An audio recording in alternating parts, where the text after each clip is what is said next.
만물의 마지막이 가까이 왔으니 그러므로 너희는 정신을 차리고 근신하여 기도하라.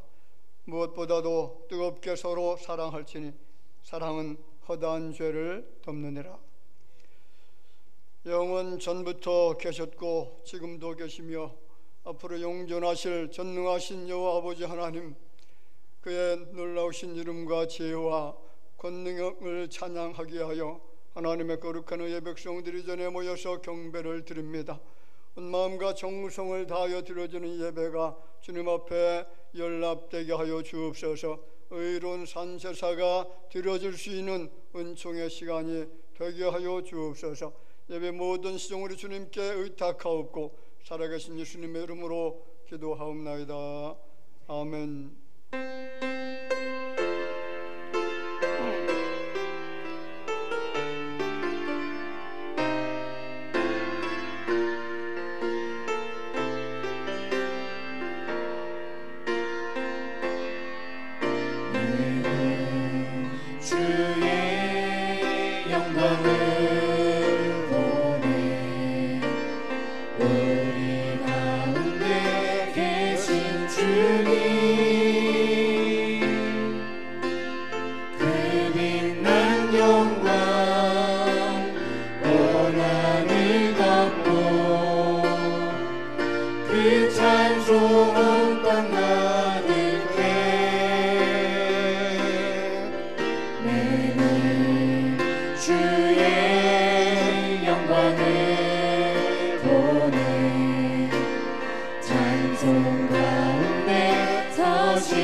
주의 치유 이곳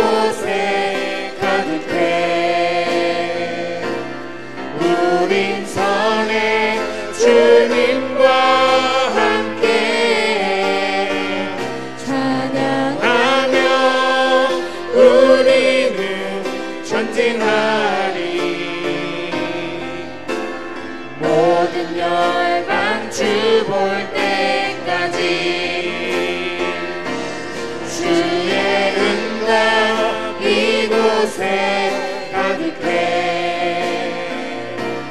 우린 선의 주님과 함께 찬양하며 우리는 전진하리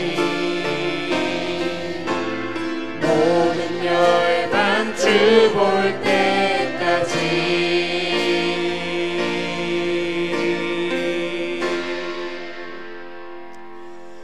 아멘. 여호와여 주의 율례들의 도를 내게 가르치소서. 내가 끝까지 지키리이다.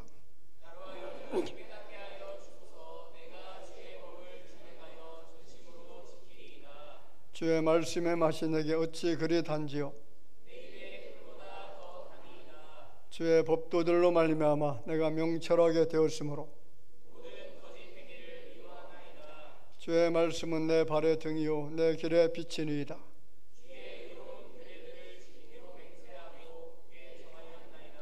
너희가 성경에서 영생을 얻는 줄 생각하고 성경을 연구하거니와 모든 성경은 하나님의 감동으로 된 것으로 교훈과 책망과 바르게 함과 의로 교육하기에 유익하니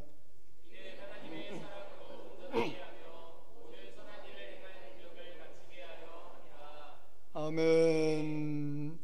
전능하사 천지를 만드신 하나님 아버지를 내가 믿사오며 그 외아들 우리 주 예수 그리스도를 믿사오니 이는 성령으로 잉태하사 동정녀 마리아에게 나시고 본디오 빌라도에게 고난을 받으사 십자가에 못 박혀 죽으시고 장사한 지 사흘 만에 죽은 자 가운데서 다시 살아나시며 하늘로 오르사 전능하신 하나님 우편에 앉아 계시다가 저리로서 산자와 죽은 자를 심판하러 오시리라. 성령을 믿사오며 거룩한 공예와 성도가 서로 교통하는 것과 죄를 사하여 주시는 것과 몸이 다시 사는 것과 영원히 사는 것을 믿사옵나이다. 아멘.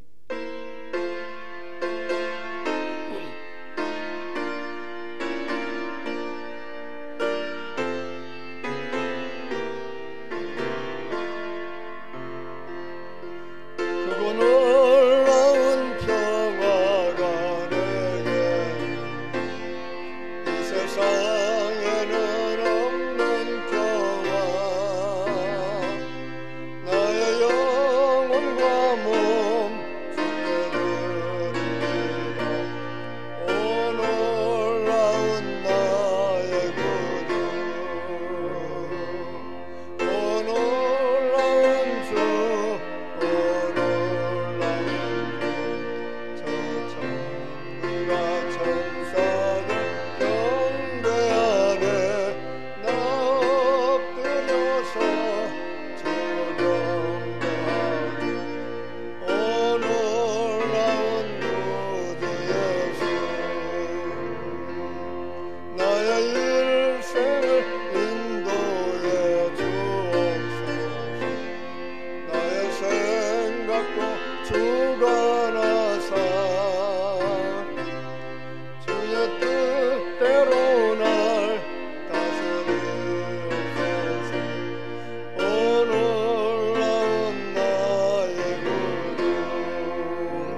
광채가 찬란히 비쳐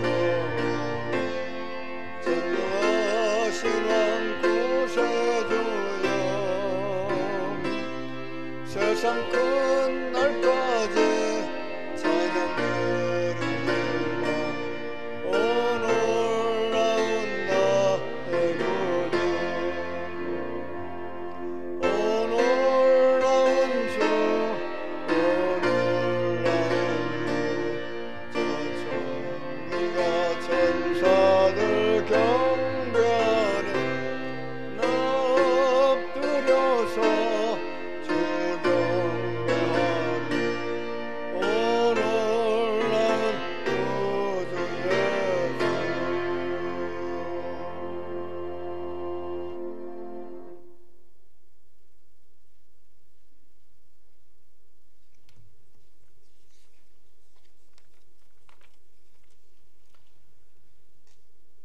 평화의 왕이신 하나님 아버지, 주님의 자녀들이 거룩한 주일에 모여 경배와 찬양으로 영광 돌리게 하시니 감사합니다. 찬양과 경배를 받으시기에 합당하시며 밤낮 찬송을 불러도 부족한 하나님 아버지께 모든 영광을 올려드립니다. 올 한 해를 돌이켜보면 매일의 삶이 하나님이 주신 은혜의 선물이었음을 고백합니다. 대한민국을 지켜주셨고 우리 교회와 가정을 지켜주심에 무한 감사를 드립니다. 신년 예배부터 지금까지 드려진 모든 예배 가운데 임재해 주시고 우리에게 한없는 복을 내려주심에 감사를 드립니다. 모든 영광을 받으시기에 합당하신 주님, 이 시간 주님의 백성이 드리는 이 예배를 기뻐 받아 주옵소서. 실수 없이 달려온 한 해를 뒤돌아보면 실수투성이요 넘어짐 연속이었음을 고백합니다. 한 해를 마감하는 이때 주님이 맡겨주신 여러 사명들을 잘 수행했나 돌아보게 하옵소서. 하나님은 늘 우리를 바른 길로 인도하셨건만 우리는 어김없이 딴 길로 가려 했음을 용서하여 주옵소서. 이 시간 회개하오니 바른 길로 인도하시고 항상 지켜 보호하여 주옵소서. 성서주일을 맞이하여 성경 말씀을 자유롭게 읽게 하심에 감사를 드립니다. 일찍이 이 나라 대한민국을 너무나 사랑하셔서 말씀의 풍요와 예수님의 사랑을 알게 하시는 은혜를 베풀어 주심에 감사를 드립니다. 꿀보다 더 단 하나님의 말씀을 사모하고 묵상하게 하옵소서. 혼란하고 어지러운 대한민국을 긍휼히 여겨 주옵소서. 이 나라의 위정자들을 불쌍히 여기셔서 모든 것이 안정되고 평안하여 든든히 서가는 굳건한 나라가 되기를 간절히 소망합니다. 한 해 동안 목양일념으로 달려오신 담임 목사님의 건강을 지켜주시고 사랑으로 동행하여 주옵소서. 동역자로 협력하신 부목사님과 모든 성도님들의 수고와 헌신을 기억하여 주옵소서. 이름 없이 빛도 없이 구석구석에서 봉사한 손길들이 있었기에 주님의 몸된 교회가 건강할 수 있었습니다. 수고한 모든 이들에게 주님의 축복을 내려 주옵소서. 연말연시 교우들의 삶을 붙들어 주옵소서. 흥청되는 세상 문화에 휩쓸리지 않도록 성령님이 붙잡아 주옵소서. 얼마 남지 않은 올해도 잘 정리하고 내년을 계획하는 대화교회 믿음의 자녀들이 되기를 소망합니다. 여기까지 도와주신 하나님께서 내년에도 교회와 가정을 책임져 주실 줄 믿습니다. 예배의 모든 시종을 의탁하며 이 모든 것을 우리의 소망이 되시는 예수님의 이름으로 기도하옵나이다. 아멘.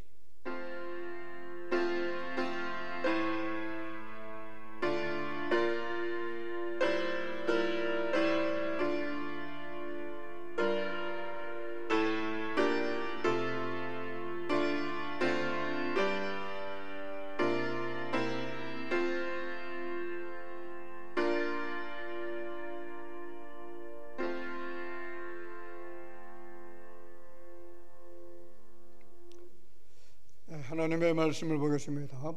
베드로전서 1장 24절 25절 말씀입니다. 베드로전서 1장 24절 25절 말씀 그리고 찾으셨으면 다 같이 함께 봉독하도록 하겠습니다. 그러므로 모든 육체는 불과 같고 그 모든 영광은 불의 꽃과 같으니 풀은 마르고 꽃은 쩌로되 오직 주의 말씀은 세세토록 있도다 하였으니 너에게 전한 복음이 곧 이 말씀이니라. 아멘. 오늘 성서주일입니다. 하나님의 말씀을 너무나 사랑하고 있는 여러분들에게 주시는 말씀을 통해서 큰 도전과 은혜가 되어지는 귀하고 아름다운 시간이 될 줄로 믿습니다. 오늘 제목이 뭡니까? 영원한 말씀입니다. 이 말씀이 기록되어진 것은 로마 시대 때, 그리고 로마의 가장 폭군이라고 우리가 알고 있는 네로라고 하는 사람이 통치하고 있을 그 당시입니다. 그때는 크리스찬들이 참 많은 어려움과 박해를 당했던 그런 시대였고요. 언제 어느 때 끌려가서 죽게 될지 모르는 너무나 긴박하고 두렵고 떨리는 삶을 살았던 사람들이 그 당시 크리스찬들이었습니다. 그 황제에서 너무나 혹독한 핍박을 받게 되어지니까 마음에 염려와 두려움과 근심이 쌓이게 되어지고요. 심지어는 어떤 사람들은 예수 믿는 믿음의 자리에서 이탈하는 경우도 종종 생겨납니다. 그래서 이 고난받는 크리스찬들을 위해서 이 베드로 전서를 통해서 그들이 예수 그리스도를 믿는 믿음 가운데서 공고해지기를 원하고 또 소망을 갖고 위로를 얻게 되어지기를 바라는 마음을 가지고 이 말씀을 전해주고 있습니다. 그래서 오늘 본문 말씀을 보면 그러므로 모든 육체는 풀과 같고 그 모든 영광은 풀의 꽃과 같으니 풀은 마르고 꽃은 떨어지되 오직 주의 말씀은 세세토록 있도다 하였으니 너에게 전한 복음이 곧 이 말씀이니라, 이렇게 표현하죠. 자, 로마 시대에 살고 있었던 성도들은 언제나 죽음을 생각하고 있었다는 겁니다.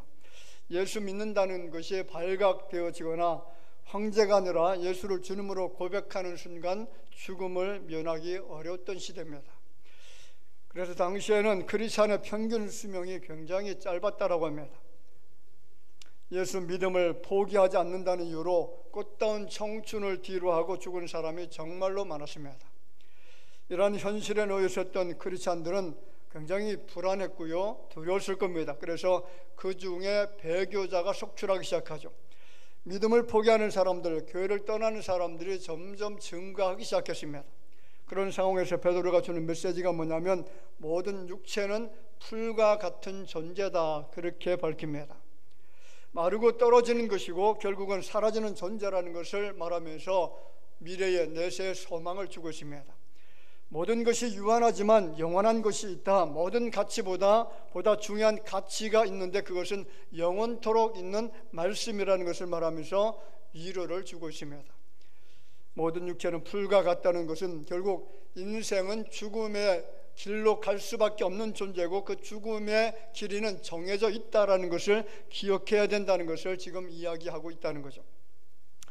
이성복 목사님의 부흥성가를 보면 이런 가사가 있죠. 꿈결 같은 이 세상에 산다면 늘 살까, 인생의 향락 좋대도 바람을 잡느라, 험한 세상 고난 풍파 일장춘몽이 아닌가, 슬프도다 인생들아 어디로 달려가느냐.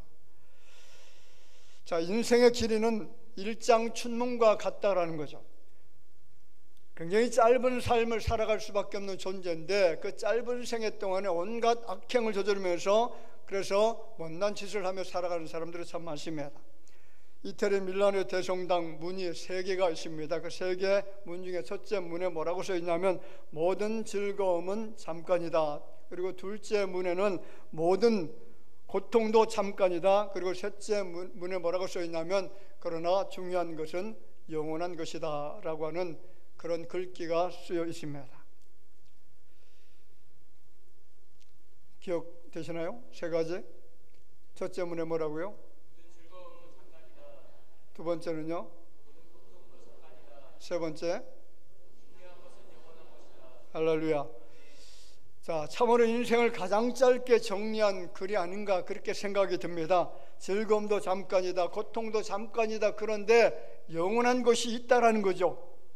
그 영원한 것, 가장 중요한 것, 가장 핵심적인 것, 우리가 목적을 삼고 살아갈 수밖에 없는 것, 이것을 절대로 놓쳐서는 안 되는 것, 그것이 무엇입니까?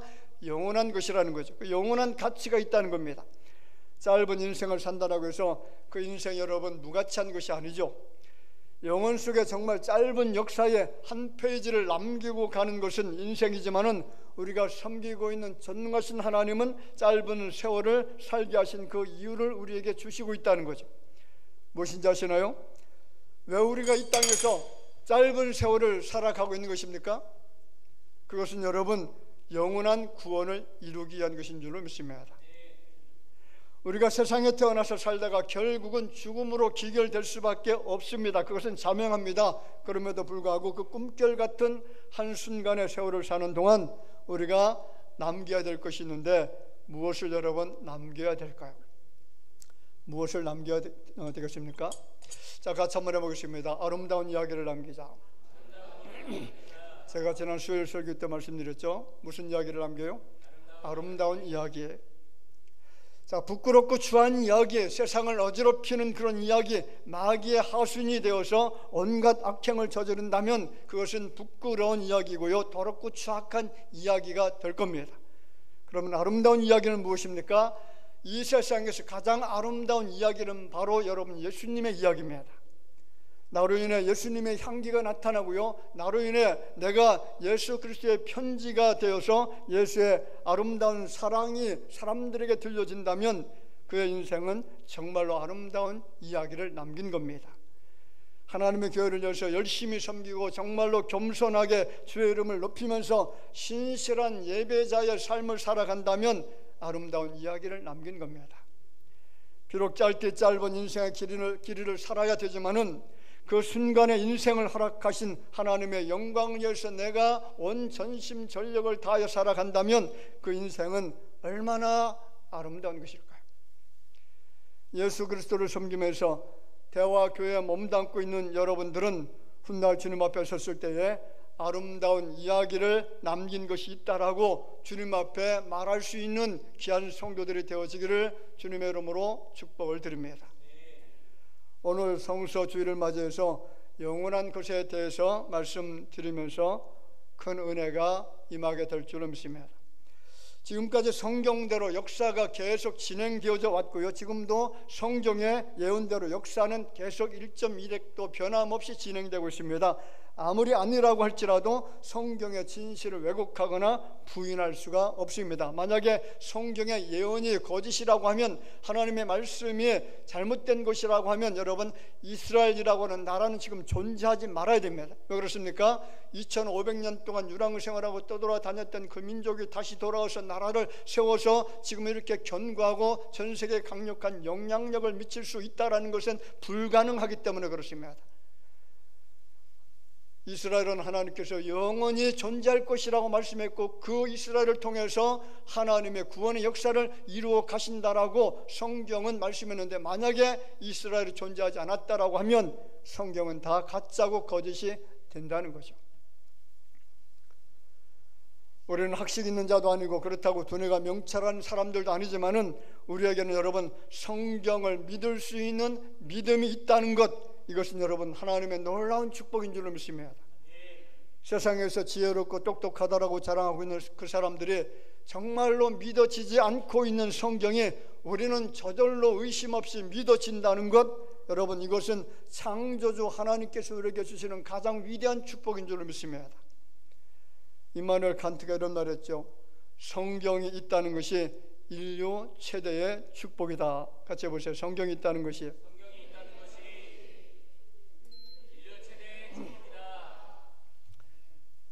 자, 그렇게 믿어지나요?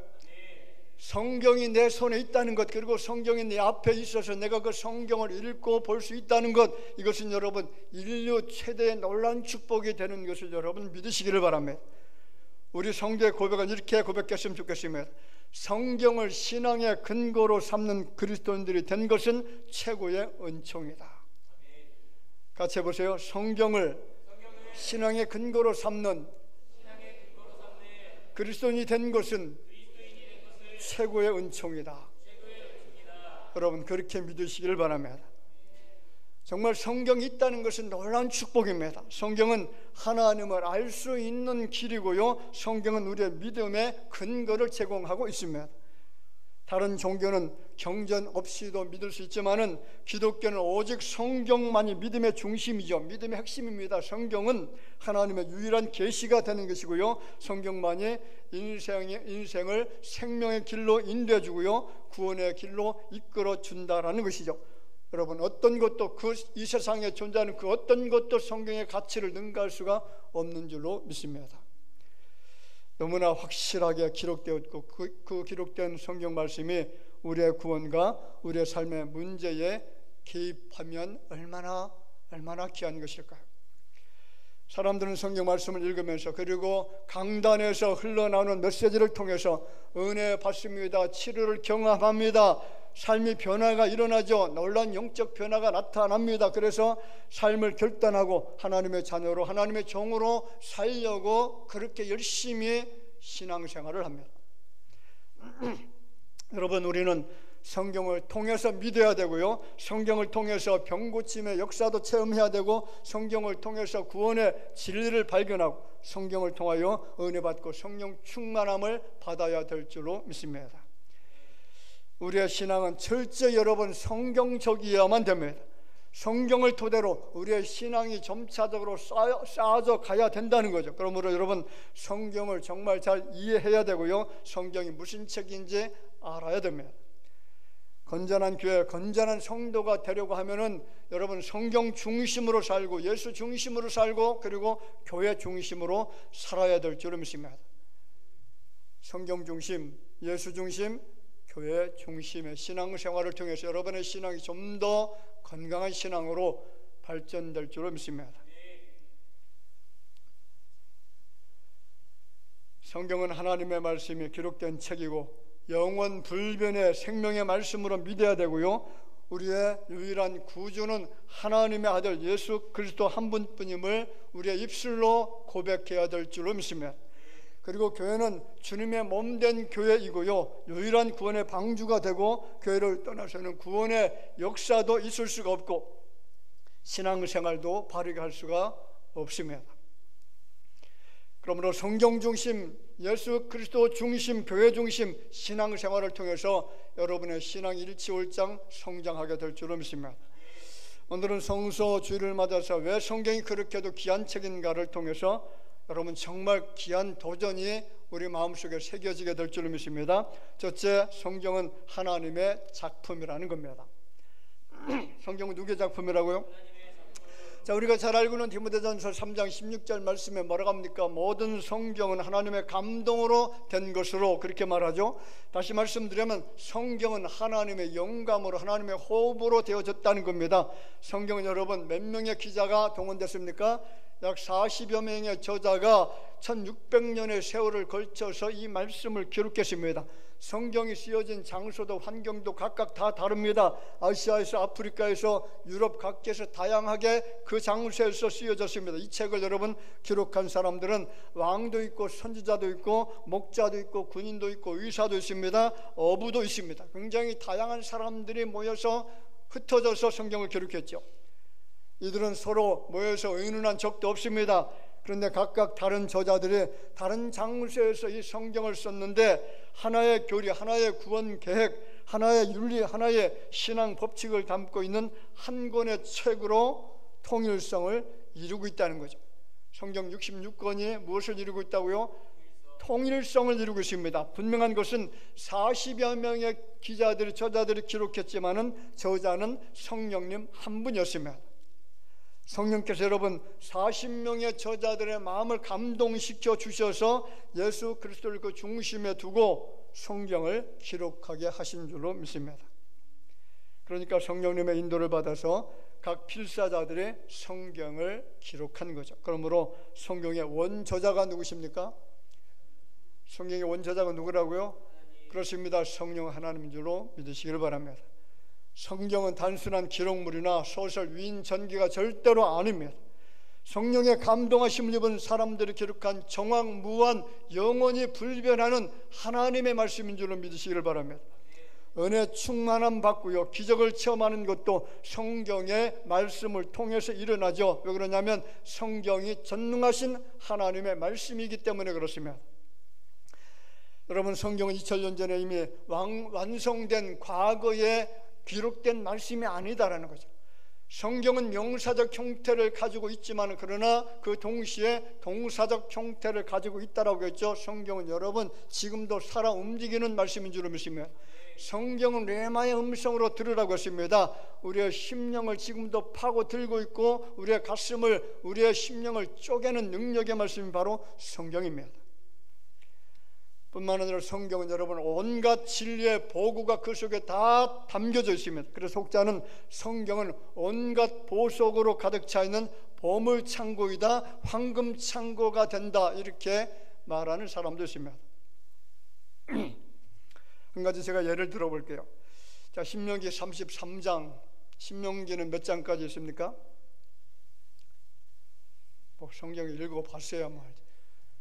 34장까지 있잖아요. 34장인데 신명기 33장은 모세가 죽기 전에 이스라엘의 12지파에게 축복을 남겼던 그런 장입니다. 그 축복 속에서 각 지파별로 축복을 하는데 이런 축복을 합니다. 18절부터 19절에 이렇게 말하죠. 스불론에 대하여는 일러시되 스불론이여 너는 밖으로 나감을 기뻐하라. 이사가리여 너는 장막에 있음을 즐거워하라. 그들의 백성들을 불러 산에 이르게 하고 거기에서 의로운 제사를 드릴 것이며 바다의 풍부한 것과 모래에 감추어진 보배를 흡수하리로다. 자, 바다의 풍부한 것과 모래에 감추어진 보배를 흡수한다. 그 안에 있는 것들을 내가 누리게 될 것이다 라는 그런 말씀인데, 제가 좀 이따 설명드릴게요. 또 한 구절 보겠습니다. 24절 읽어봅시다. 24절 말씀 시작.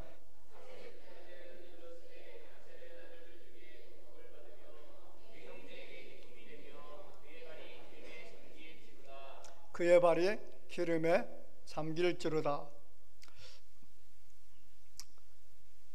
한번 지도를 잠깐 볼까요? 지도. 자, 스불론 지파하고 아셀 지파가 어디 있냐면 왼쪽 지중해 있죠. 지중해 왼쪽 위쪽에 붙어 있죠.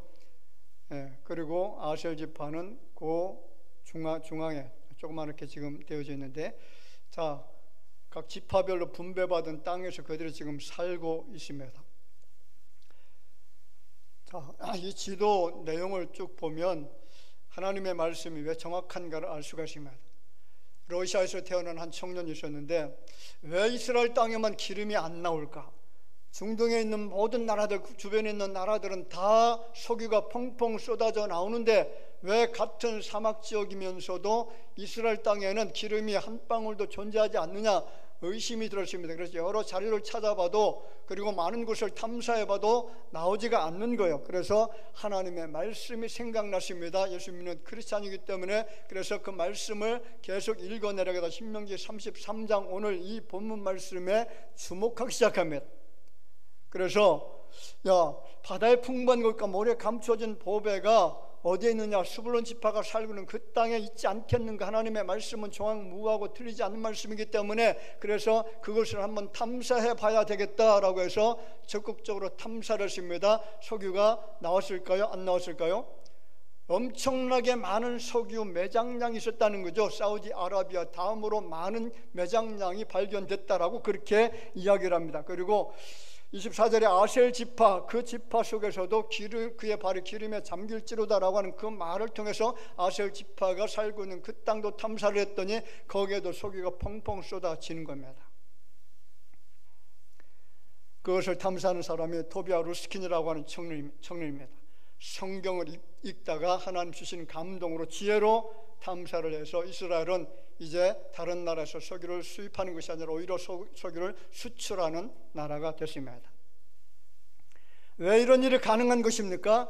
왜 이런 기적과 같은 일이 발생하는 것일까요? 그렇습니다. 여러분, 성경은 살아있는 진리의 말씀이기 때문인 줄로 믿습니다. 성경은 하나님이 기록한 말씀이기 때문에 정확하다라는 사실이죠. 두 번째, 성경은 살아있는 말씀입니다. 자, 히브리서 4장 12절 말씀을 보면 성경을 가리켜서 뭐라고 증거하냐면 하나님의 말씀, 살아있는 말씀, 이렇게 기록되어 있습니다. 12절 읽어볼까요? 하나님의 말씀은 살아있고 활력이 있어 자유의 수는 어떤 검보다도 예리하여 혼과 영과 및 관절과 골수를 찔러 쪼개기까지 하며 또 마음의 생각과 뜻을 판단하나니.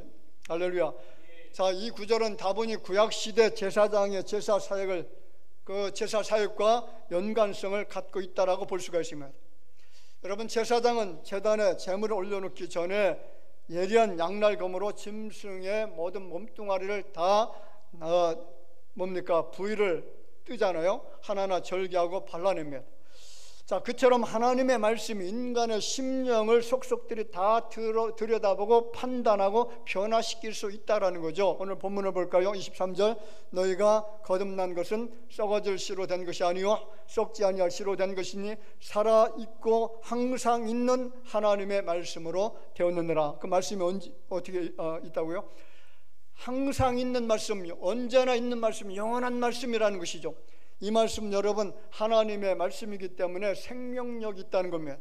그러면 생명력이 있다는 것은 무엇을 말하는 것일까요? 생명력이 있다는 것은요, 생명의 역사를 일으킬 수 있다는 거죠. 말씀이 심령 속에 뿌려지면 여러분 믿음이 생기고 영생이 움툽니다. 그리고 믿음이 자라고 귀한 믿음의 사람으로 세워지고 충성하는 자리에 이르게 될 수가 있습니다.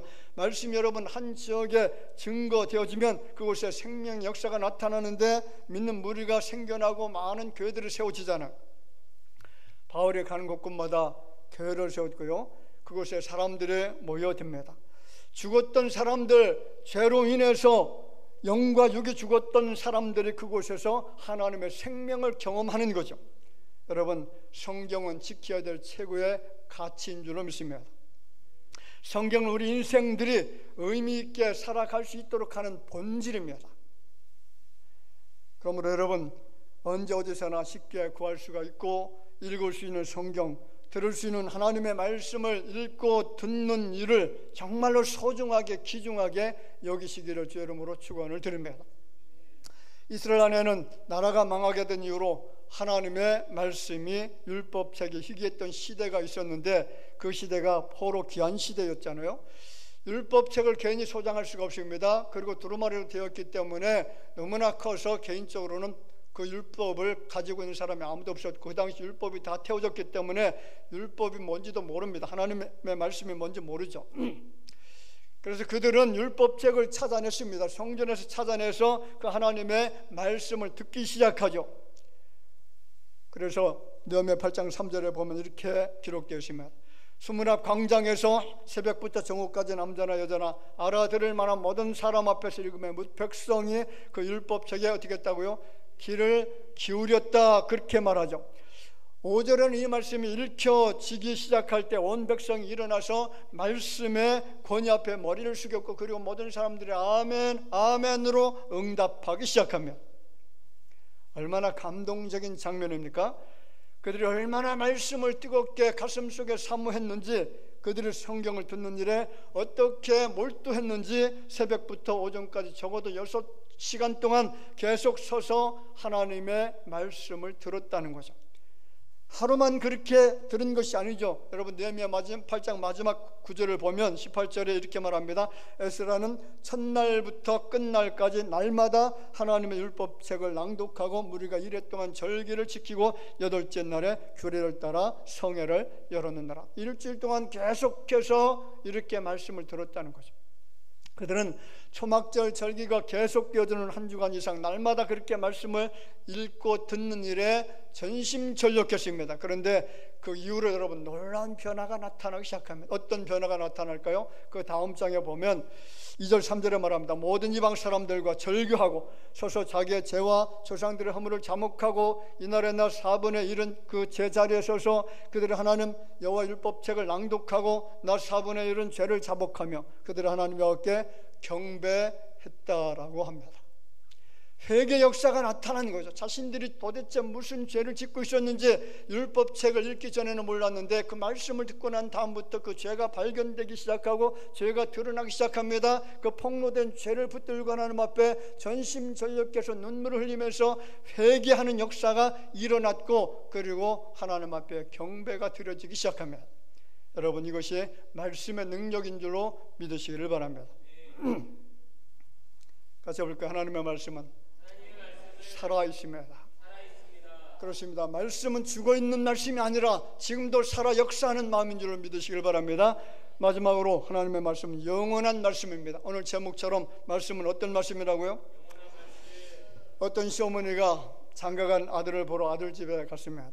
그런데 보니까 밥해 먹은 흔적이 전혀 보이지를 않는 거예요. 그래서 며느리에게 묻습니다. 너 남편에게 밥은 잘 해 먹이고 있냐? 그랬더니 며느리가 뭐라고 대답하냐면 사실 밥 거의 해 먹지 않아요. 아침에는 간단하게 빵과 뭐 우유 같은 거 먹고, 그리고 점심은 직장에서 사 먹고, 저녁은 회식 뭐 이런 것들이 많기 때문에 그래서 집에 와서 밥을 해 먹는 것은 거의 없습니다. 그렇게 대답을 했습니다. 그러니까 시어머니 입장에서는 굉장히 좀 불편하겠죠. 마음에 불편하고, 어떻게 여자가 되어서 집에서 남편에게 밥 한 그릇 제대로 해주지 못하느냐, 그렇게 빈잔하면서 계속 잔소리를 해야 되니까 나중에 며느리가 뭐라고 이야기했을까요? 어머니는 컴퓨터 할 줄 아세요? 영어 할 줄 아세요? 피아노 칠 줄 아세요? 운전할 줄 아세요? 시어머니가 뭐라고 했을까요? 못한다. 나 하는 것, 할 줄 아는 것 아무것도 없어. 그러니까 며느리가 대답하죠. 어머님은 요새 이렇게 중요한 것은 하나도 못하면서 밥 하나 좀 잘한다고 뭘 그렇게 재십니까? 시어머니가 그 말을 받고 충격을 받습니다. 오늘날 가장 필요한 것을 하나도 할 줄 모르니까 도대체 권위가 서지를 않아요. 말빨이 먹히질 않습니다. 그래서 너무 기분 나빠서 발을 돌려서 그냥 집에서 발길을 돌려 나왔다라고 하는 그런 이야기입니다. 모든 것이 굉장히 급속하게 변합니다. 그러니까 변하는 것에 기대를 걸고 살면 정말 인생이 허무해지잖아요. 그렇잖아요. 우리는 변하는 것에 기대면서 살아가야 됩니다. 무엇이 변하지 않는 것에 기대를 해야 된다는 거죠. 여러분, 무엇이 변함없는 것입니까? 그렇죠. 같이 읽어봅시다. 오늘 25절 말씀. 오직 주의 말씀은 세세토록 있도다 하였으니 너에게 전한 복음이 곧 이 말씀이니라. 세세토록 있는 말씀. 마태복음 24장 35절에는 뭐라고 하냐면 천지는 없어질지언정 내 말은 없어지지 아니하리라. 그렇습니다. 영원한 가치를 바라보면서 그것을 중심으로, 그것을 목적으로, 목표로 삼고 살아가는 사람들은 행복한 사람들인 줄로 믿습니다. 시편 89편 34절에 이렇게 말하죠. 내 언약을 깨뜨리지 아니하고 내 입술에서 낸 것은 변하지 아니하리로다. 자, 하나님의 입술에서 나온 것이 바로 성경이잖아요. 하나님의 말씀입니다. 그 말씀을 깨뜨리지 아니한 사람들, 이런 사람들은 여러분 정말 변함없는 하나님의 약속을 누릴 수 있을 뿐만 아니라 주님이 주시는 놀라운 축복 속에서 살게 될 줄로 믿습니다. 18세기 프랑스의 무신론자인 볼테르라고 하는 사람이 있습니다. 자, 이 사람이 뭐라고 했냐면 100년 이내로 성경은 다 사라질 것이다. 100년 이내로 성경은 쓸모 없어질 것이다, 이렇게 말했습니다. 그리고 그 영향을 받은 프랑스 의회에서는 1773년도에 프랑스 국민은 하나님의 존재를 부인한다, 이렇게 선언을 했습니다. 하나님의 존재를 어떻게 한다고요? 부인한다, 믿지 않는다라는 거죠. 그 이후에 프랑스의 국민이 정신과 도덕과 윤리가 타락합니다. 그래서 온 나라가 전쟁에 휩싸이기도 하고요, 정말 서로 간에 피나는 그런 싸움이 일어나는 그런 경험을 했습니다. 하나님의 존재를 부인하는데 어떻게 여러분 평안할 수가 있습니까? 그 후에 프랑스에 혁명이 일어나면서 혁명 국회가 다시 한 가지 결정한 것이 있습니다. 그 뭐냐면 프랑스 국민은 초월적 존재인 하나님과 영원 불멸을 인정한다라고 그렇게 또 결정을 합니다. 그리고 나서야 안정을 되찾았다라고 합니다. 그 무신론자 볼테르가 죽은 100년이 되었을 때 그가 살고 있었던 파리의 집은 성서 공회의 성경 보관소로 쓰여지고 있고요, 지금도 성경은 계속해서 영원한 양식이 되고 진리의 말씀으로 선포되고 있는 줄로 믿습니다. 그렇습니다. 모든 것은 다 사라집니다. 물질도 사라지고요, 사상도 사라집니다. 철학도 사라집니다. 인간의 오래된 문명도 사라집니다. 우리의 생명도 사라질 겁니다. 그런데 영원히 사라지지 않는 것이 있습니다. 영원한 가치가 되는 하나님의 말씀은 세세토록 있습니다. 불변합니다. 왜 그렇습니까? 하나님이 영원하시기 때문에, 하나님의 그 존재 자체가 영원하시기 때문에 하나님의 말씀인 성경도 영원한 것이고, 그리고 우리도 훗날 영원의 세계에 들어가서 영원히 살 수 있는 복을 누리게 될 줄로 믿으시기를 주님의 이름으로 축원을 드립니다. 오늘 성소주를 맞이해서 여러분 성경을 정말로 사랑하시길 바랍니다.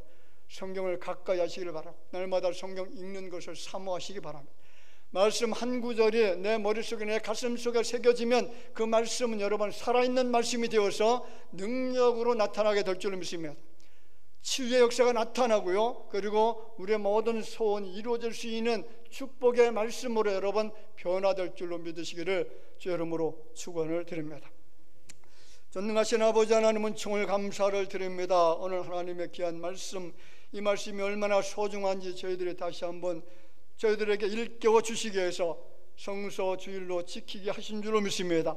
이 성서 주일을 통해서 영원히 사라지지 않는 말씀, 정말로 변함없는 하나님의 이 귀중한 말씀을 우리의 삶의 가장 귀한 목적으로 그리고 가치로 그리고 본질된 그 말씀을 우리의 가슴속에 새기면서 가장 아름다운 것으로 여기면서 살아갈 수 있는 믿음의 자녀들이 되게 하여 주실 줄로 믿습니다. 이 말씀을 통해서 우리의 삶에 아름다운 향기가 드러날 수 있도록 도와주시고 예수 그리스도의 놀라운 편지가 되어져서 무신령들에게 살아있는 이 하나님의 말씀을 증거할 수 있는 믿음의 자녀들이 되게 하여 주시기를 원하옵고 예수님의 이름으로 기도하옵나이다. 아멘.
이 시간에는 헌금을 작정하는 시간을 갖도록 하겠습니다. 여러분 주부에 삽지되어져 있는 헌금 작정서, 거기에다가 헌금을 작정하도록 하겠습니다. 우리 저 볼펜 없는 분들 계신가요?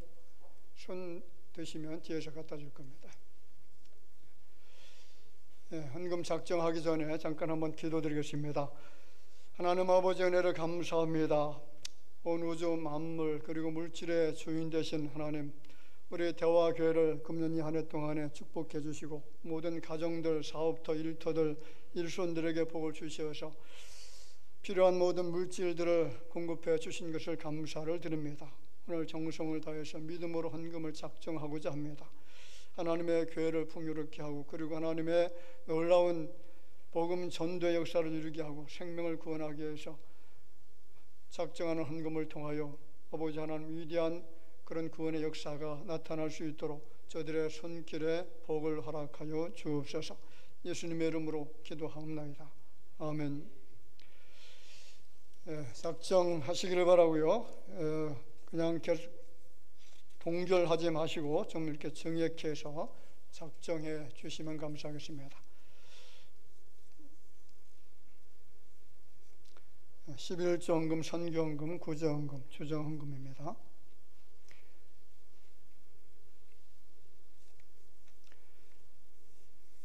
저희 교회는 지금 이제 11조 헌금 드리는 분들이 거의 90% 정도 될 정도로 좀 많이 작정을 해서 헌금을 하고 있습니다. 선교 구제 헌금도 또 많은 분들이 참여하고 있고요. 주정 헌금은 매일 또 이렇게 정성을 다해서 드리고 있습니다.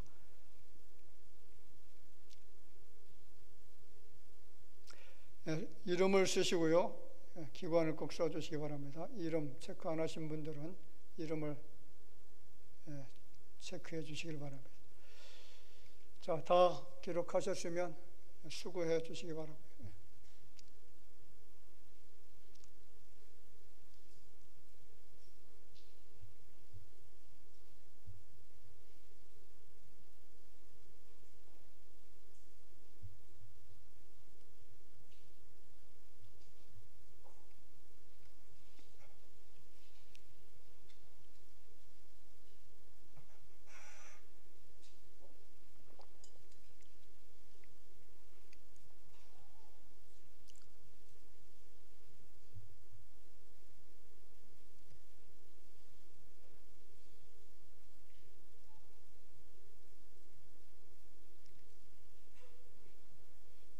여러분들이 작정해서 드려진 헌금은 하나님 나라 확장을 위해서 그리고 여러 가지 중요한 사업들을 위해서 쓰여집니다.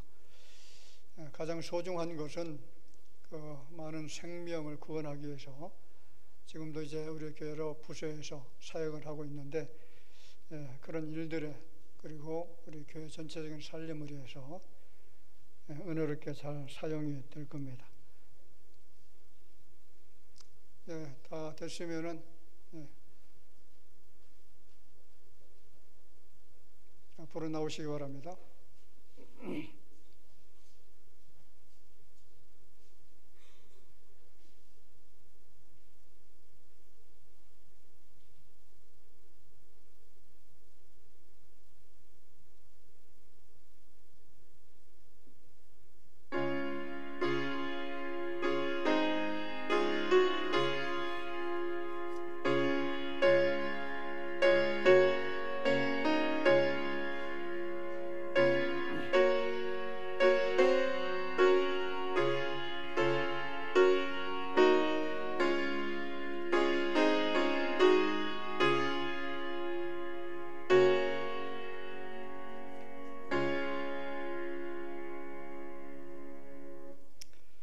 잠깐 기도드리겠습니다.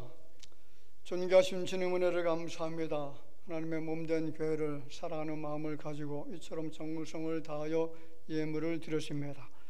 약속의 말씀 믿어 의심치 않고 주님 앞에 11조 예물을 드렸고 그리고 여러 가지 감사의 제목을 담아서 주 앞에 드려진 손길들이 있습니다.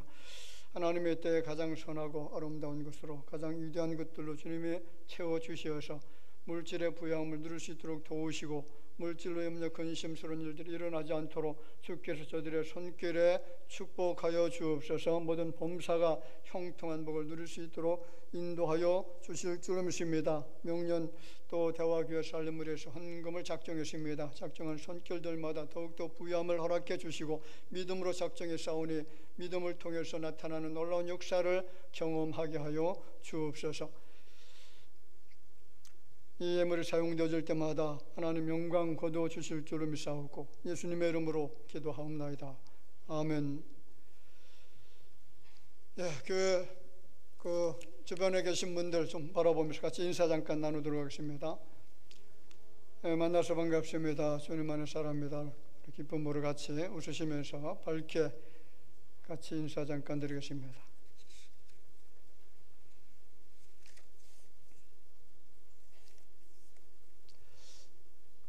교회 소식 전해드렸습니다. 성서 주일을 맞이해서 늘 말씀에 이끌려 순종하는 삶을 살아가시기를 부탁을 드리고요. 오늘 2부 예배 후에 각 기관 총회 모임 있고요. 총회 후에 각 기관은 임원 명단 그리고 사업 계획서를 꼭 제출해 주시기를 바랍니다. 그리고 각 기관은 다음 주까지 재정 결산 보고해 주시기를 바랍니다.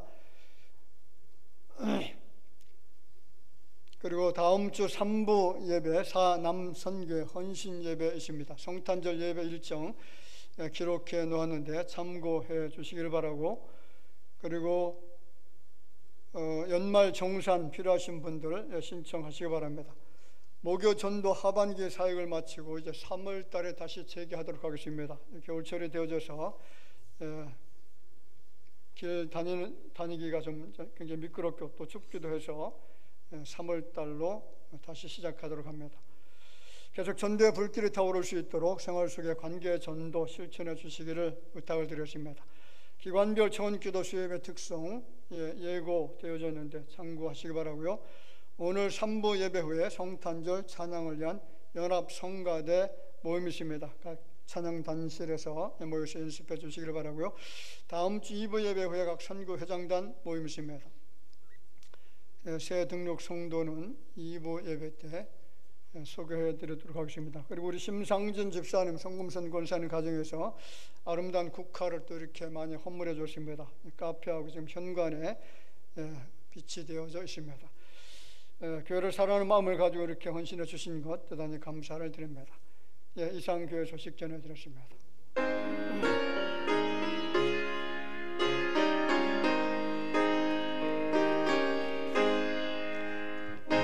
길 멀고 마음은 깊은데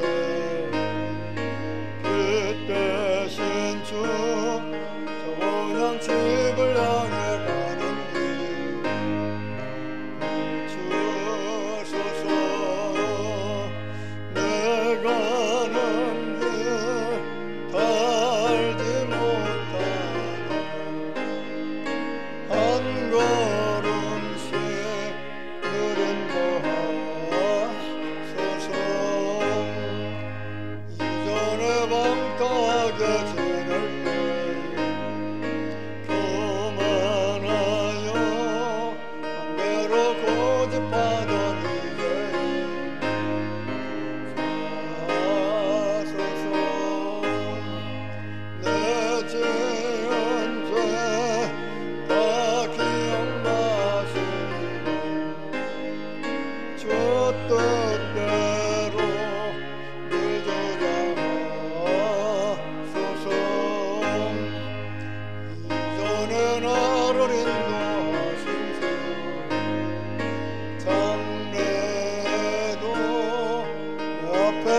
산줄 영원할 때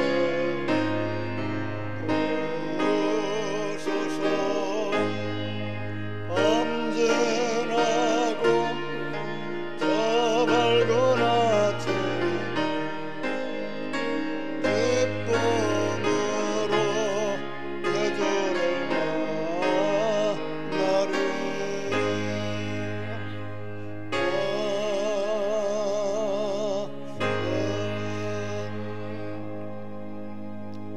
지금은 우리 구주 예수님의 은혜와 하나님 아버지의 사랑하심과 성령님의 교통하심이 성서 주일을 맞이해서 우리 마음속에 거룩한 말씀, 능력의 말씀, 생명의 말씀, 살아있는 이 귀한 말씀을 우리의 마음속에 담고 이 말씀을 실천하면서 하나님께 영광을 돌려드리기를 원하는 마음을 가지고 엎드려 경배드리는 모든 주의 자녀들 위해 이제로부터 영원토록 함께 있을지어다. 아멘.